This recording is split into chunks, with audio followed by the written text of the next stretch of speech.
Hello everyone, and thank you for joining us today. My name is Anıl Günel, and here we are as ELYX team. We have Vinita DJ, Rosa Bezvich, and Sherman Lim. And ELYX is, our project sponsor is from Singapore, and it is called as Monks Hill Ventures. And the owner is the founder of 3 major companies, which are like generating more than $1 billion per year, and they want to fund a new business in health area as well, and we are working for them for this project. And as we continue with the project overview, the current medical system focuses primarily on sick care, and illnesses are arising, they are dealing with them. However, with an aging population and a need for a personalized approach in healthcare system, we need a change. That's why ELYX is working in this area. And as you can see in our project goal, we have 3-fold deliverables in this project. Market sizing, competition analysis, and data insights. And we followed agile sprint methodology in our journey. As you can see, the 6 sprints, we had 3 pivots in second, third, and fourth sprints. And you can see some details and some frameworks that we used in our journey, but we will delve into their details very soon, so that I'm just skipping this part for now. The first sprint was for understanding the problem scope. So in order to understand the problem and delve into the details of this area, we used some frameworks, including SWOT analysis that we pivoted in the next sprints, and also we used 4Ps framework and also blue ocean strategy. And as you can see, the product molecule, our product molecule captures the essence of ELYX. And as you can see, we target ultra high net worth individuals who seek personalized, sophisticated, and very private sense of high-end healthcare and longevity solutions. Our approach leverages advanced technology to cope with the differentiated healthcare services and provide comprehensive and high-end approach for all of the individuals that wants to benefit from our system.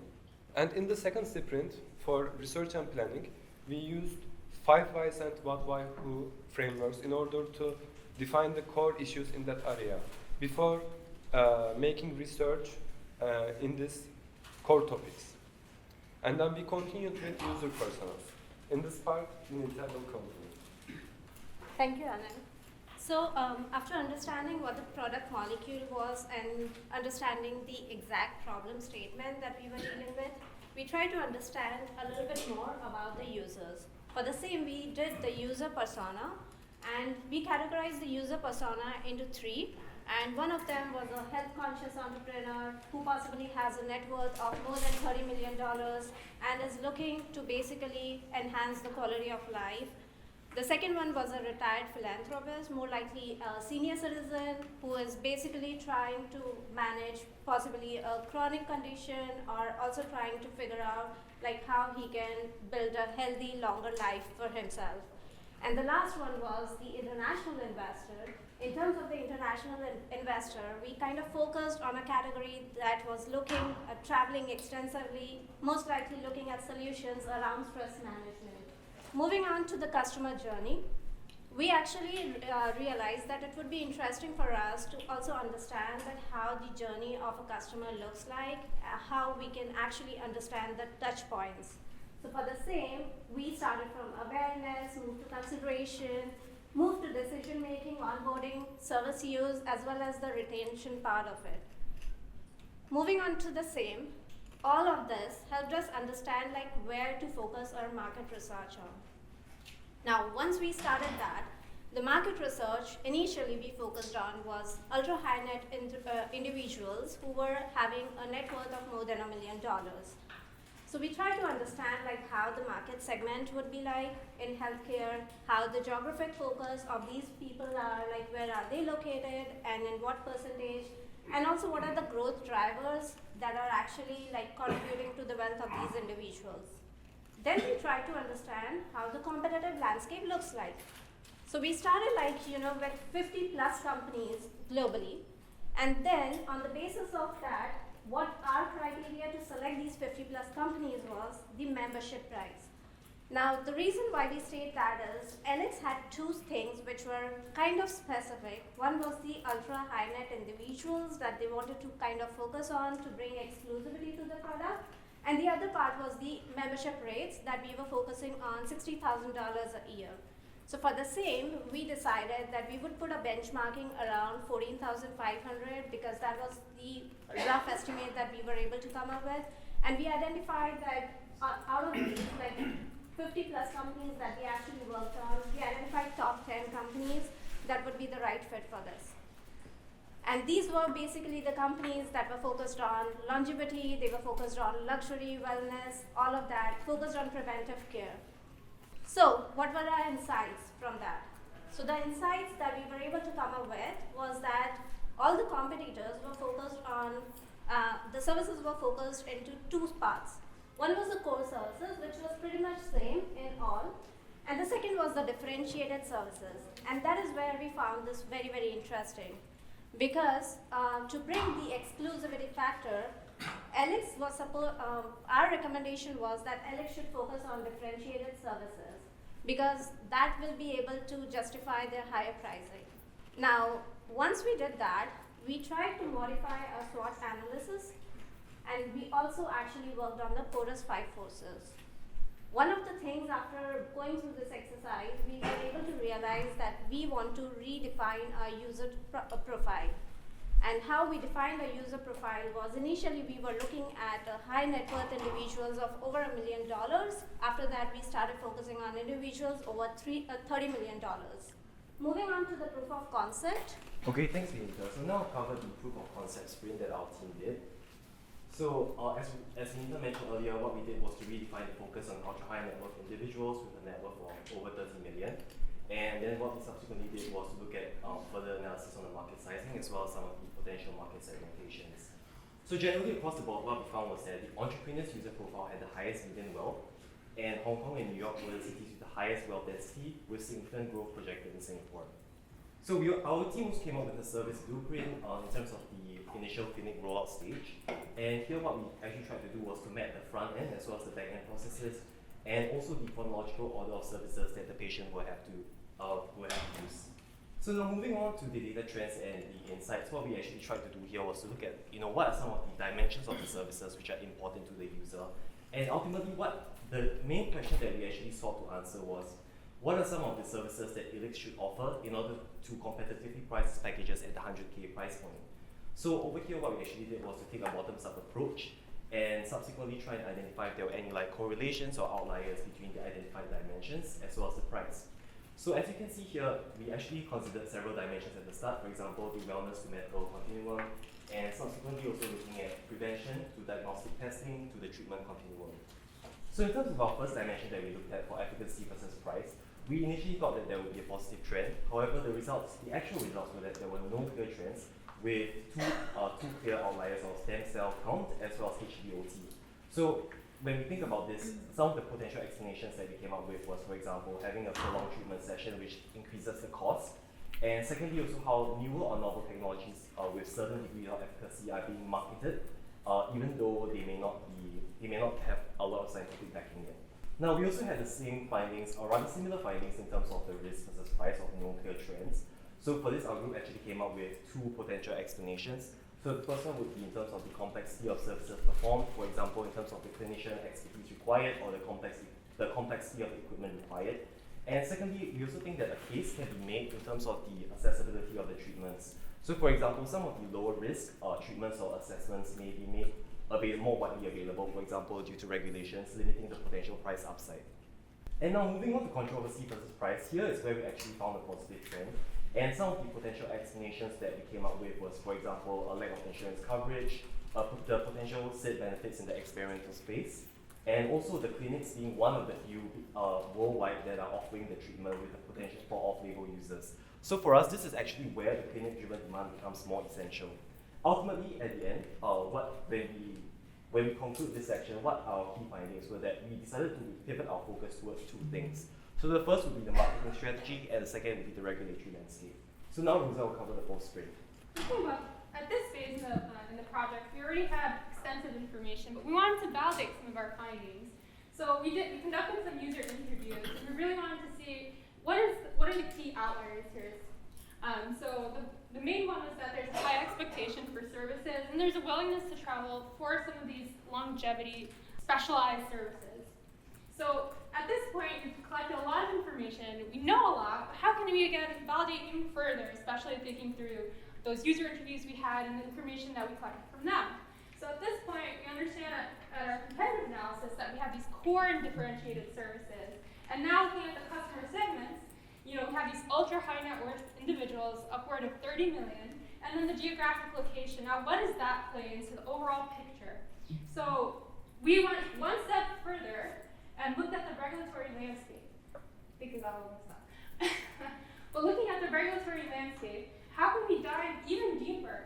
So these locations are based out of the 10 competitors. These are their locations. And so looking at the core analysis, you can't quite see it there, but these are for our core services. We identify that across the board, of course, they're very regulatory. The regulatory services, they're regulated, excuse me. And with Switzerland having clearly the most strict regulations across the board, followed by Singapore, and then kind of within Hong Kong and England and the United States, they're regulated. Now, how do we differentiate highly regulated versus regulated? Obviously, we're not lawyers, so our basis of comparison was, doing an internet search. How much information is really on the internet? And you'd be surprised. There's actually a significant amount of information that these countries provide just by looking. It's very detailed. And for a person who knows nothing truly about law, you think, well, if you're going to provide me all these very, very specific acts and level of detail, I would say you're very regulated with specific instances of how do you apply these medical treatments. As opposed to some of these countries where it's just like, well, there's this one act and okay, it's in the law, but they're not too specific. And then thinking about the differentiated services, this is really where it gets interesting, where we had to go even one level of granularity further within the United States, given that there are different states and they all have very different regulations. And so to our surprise, Switzerland is the most regulated, followed by Singapore, and then Hong Kong and England kind of go varying across the board, as well as in the United States, to our surprise, where you actually don't regulate some of these hypothetical, not truly scientifically standardized practices. So again, thinking about these differentiated services, they're more experimental. So this is where we had our pivot. Thinking back to the customer interviews that we had conducted, there's this request for, I want high level of services if I'm going to pay at this price point. And so the conclusion we came to is that if you have countries that are more strictly regulated, you would expect that they have very good high practices.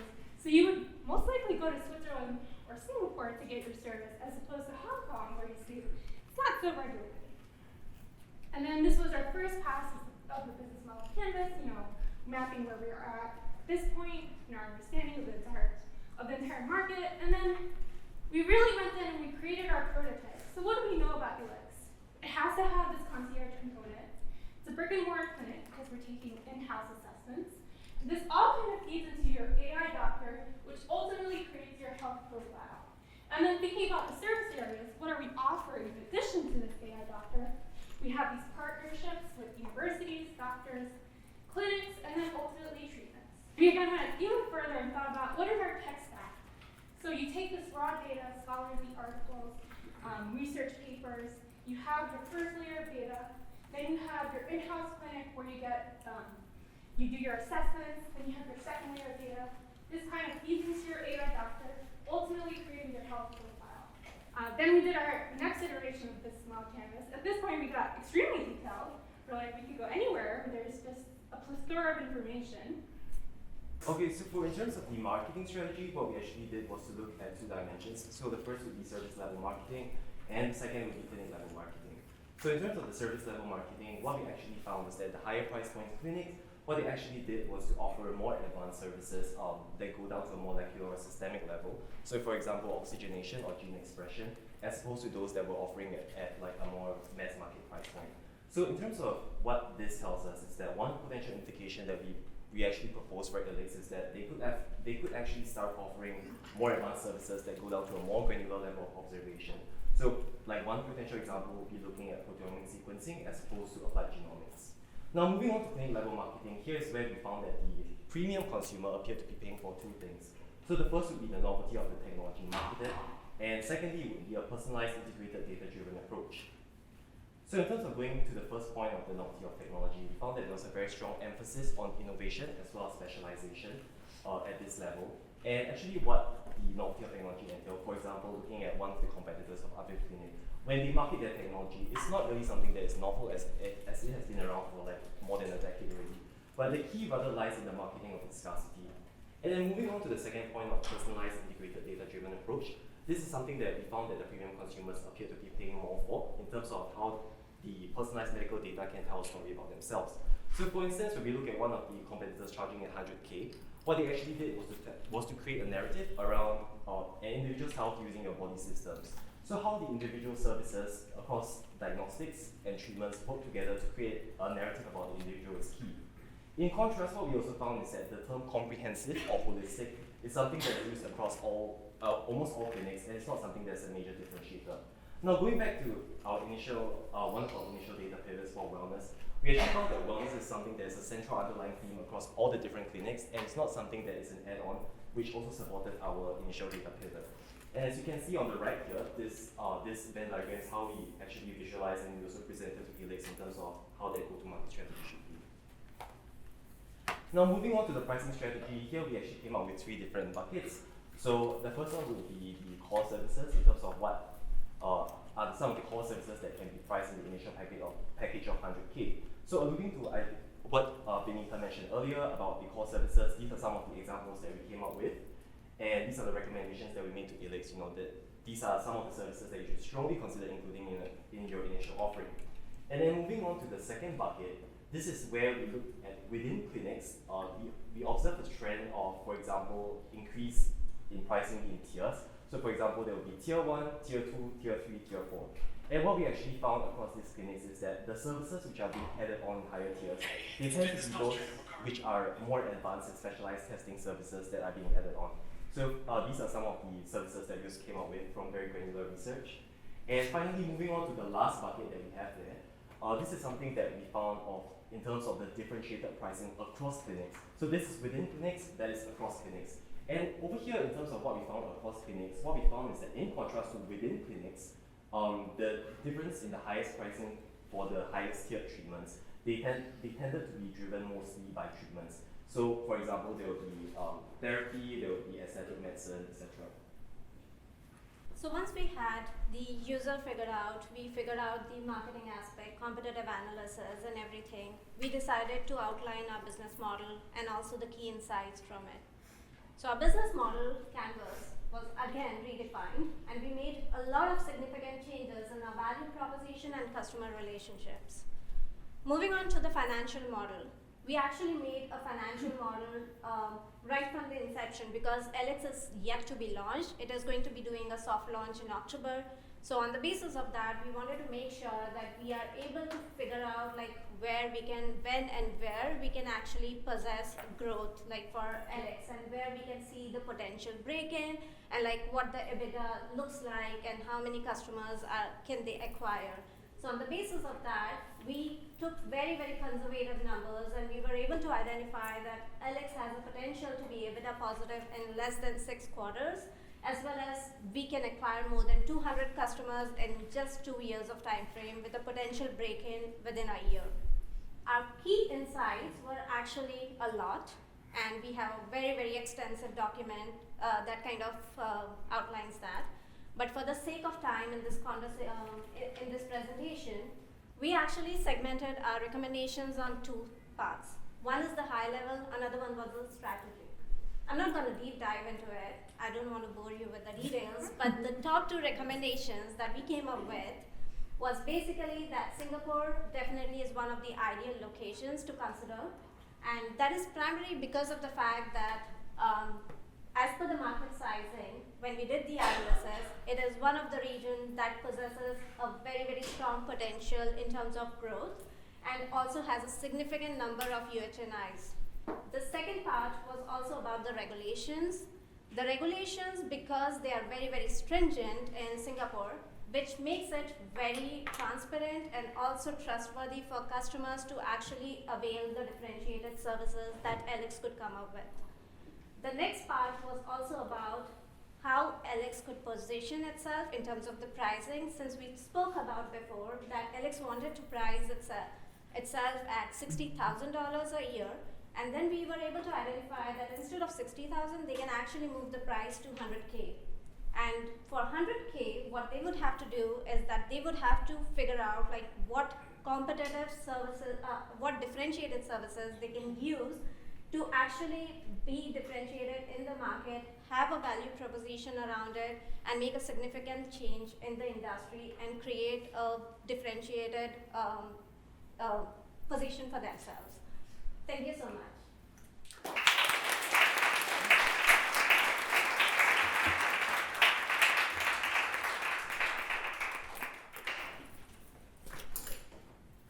Just to point out, they're sponsors in Singapore, so they're not on. We met with them last night, and they did such a great job that we offered them a job on the spot. So